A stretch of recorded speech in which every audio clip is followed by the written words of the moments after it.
لە 3 ڕۆژدا 10 کەس لە کوردستان خنکان. خەریکە حاڵەتەکانی خنکان لە چەم و ڕووبارەکانی کوردستان وەک ڕووداوەکانی هاتوچۆی لێدێ و ڕۆژ نییە جەرگی دایکێک نەسووتێت دوای ئەوەی ڕۆڵەیەکی دەچێتە ناو چەم یا ڕووبارێک و دوایی تەرمەکەی بۆ دەبنەوە. سەرەتای ئەم هەفتەیە و ڕۆژی شەممە لە گەلی خنس لە قەزای شێخان و لە ڕووباری دلان لە قەزای مێرگە سوور 2 گەنج خنکان.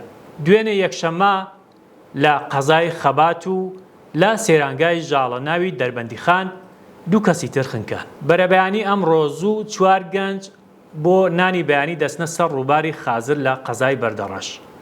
یەکێک لە گەنجەکان بۆ خۆفێنکردنەوە مەلەکردن دەچێتە ناو ڕووبارەکە بەڵام مەلە نازانێ و دەخنکێت. سییانەکەی تر دەچن دەری دەهێنەوە ئەوانیش مەلە نازان و گیانە سپێرن. ئەم 4 گەنجە دوانیان بران دوانەکەی تریش خاڵۆزایانن. لە ئێوارەی ئەمڕۆدا 2 کەسی تر لە پۆندی پریس لە پارێزگای هەڵەبجە ئەوانیش بۆ مەلەکردن دەچنە ناو پۆندەکە و ئەوانیش بە هەمان شێوە دەخنکێت. ئەوەی جێی سەرنجە ئەو کەسانە زۆربیان گەنج و تەمەنیان لە نێوان 20 بۆ 30 ساڵدایە و ئەو شوێنانش کە ئەوان مەلەی تێدا دەکەن بۆ مەلەکردن نابێ و تەنانەت تابلۆی هۆشیارکردنەوەشی لێیە.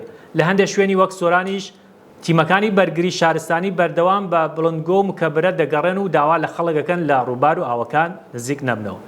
بۆیە ئێمە شتکامان وایە هاوین ئەوەندەی نەماوە گەرمای 50 پلەکە تەحەمولکەن و ژیانی خۆتان و ماڵ و مناڵ و خێزانەکانتان وێران مەکەن.